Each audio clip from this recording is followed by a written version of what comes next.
qilleensi yaadaaf yaaddu muummeen jedhuun bayin xiqqaan keenya guddatu guddaan keenya bulu eebbisoo koo hin ta'in.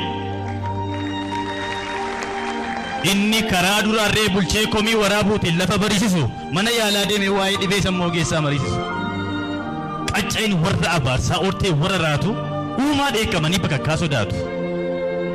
Isa garaa yaadu arrabni lallabee iyyaa cinaachaan malee yaadaan ture garrafee biyyaa qaamnoo mana jira yaadoo ala eega rakkataa firree isatti wal beeka. Tokko qabeenya hedduu qabaatee xiyyaaran dhabee balfa tokko morka qullaatti hindaaqqoon qabaa kolfa. Biyyan cooteef caccabsaa qe'ee warqeef meetii kan qalbii nama hawwatu haalli teessuma isheetii qe'een magariitu qe'ee gootaaf ayyuu qe'ee ilaalanii qalbiin nama fayyu.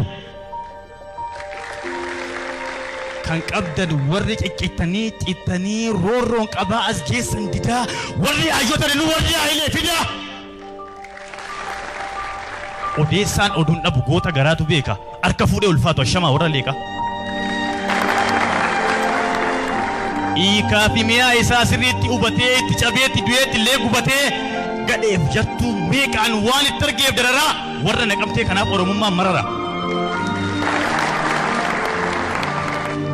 Deebii biraan argannu meeqa baanee yoo buune rakkinaa fi bal'ina adda adda teessaa fuune mo'aaf uumaan waan maraa inni hundaa ol ta'e bakka keessan jiran bagattiin isin ga'e. Barii iyyan daakoo nakaasii jedha namni qabu ajaa akkuma hundumtuu beeku hindaaqoo tuyyee barii lafaa raajaa garuu ergan dhufeen nageenye baay'ee na rakkifti naqamtee hindaaqoon hin jirtu moo utuu jirtuu callifti. Lammii koo kabajaaf jaalala tuullaan siif qaba lapheef sammuu koo golaa mararteen siif qabu jechaan safaramu si argu natti tola caba kooti cabni kee dhaba kooti dhabni kee wanta of hin qabne hin qabdu narra eegu bakka si waaman yoomna dhabanii beeku. Addana dhaabbadhee yaadaan yoon ilaalu akkaataa kunno baay'een goota jadiimaa taaddee birruu fakkaata. Goota lafa dhaabatee xiyyaara layyaaf laatu kunno natti mul'ataa jira namni waa koo fakkaatu. Sirriitti yoon milladhe garasii fi garanaa kana biishee fakkaatu sargaan jira jaranaa. Wanta nuuf jabina waan diinaaf yaaddooti baay'ee seexoftuu dhiiraa fakkaattee damsaaddooti. Maarree bakka fakkaachuun keenya haqa inni mana hundaa qabu ganda argifacha dhaqa. Kan maqaa isaanii kaafnee bookkifnee ittiin dhaadannu itti maxxanfannee kan guyyaa guyyaa yaadannu wanti waa'een isaanii afaaniin hin buuneefi isaan lubbuun dhibanu garuu seenaan isaanii waan nu gidduu hin duuneefi. Isa ofumaa odeessan akka dubbii arraba machii Oromoo warra asii Oromoo warra achii. Isa jedhan sanaan hanga nuti miidhamne ragaa ba'u barooti warra sifachiin beenu warra Oromooti. Gaarii ni caalaan dhara gochuu wanti amminaa waliin caallaa malee na caalaan salphinaa nu daa'ima maaliitii kukkulu tamanna lagaaf gandummaa caalaa Oromummaa tamanna. Inni gandaan lakkaa'ee kutaan nu injiree garaagar nu diigu yookaan maratee haciisu yookaan maratee fiigu.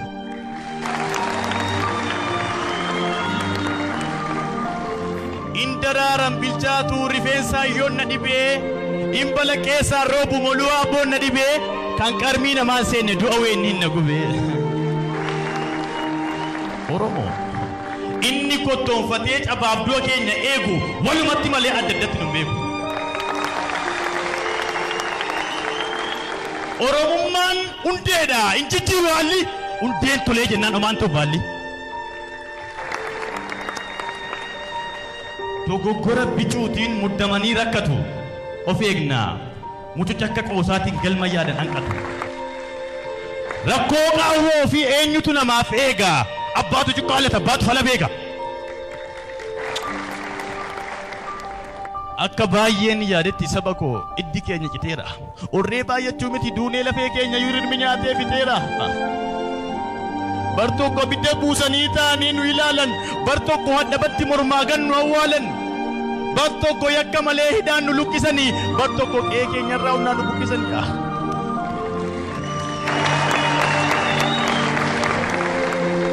Itti gaariin citu induun dulloomu baddi darbeen gatu jiraataadha yoomu malee akka isaan yaadanitti utuu ta'e kan ta'u silaa hidda keenya miti qubeen oo jedhu jiraate yoo nan ga'u.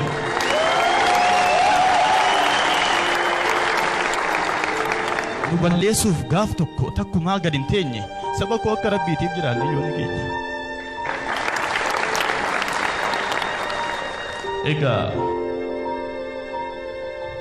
biqilaan kee tokko yoo gogee arca'e yookaan rirmi nyaatee yoo badee manca'e barbadaa aariitu garaa akkasi guggubaa madaan fayyine ta'ee bareedduus dhukkuba.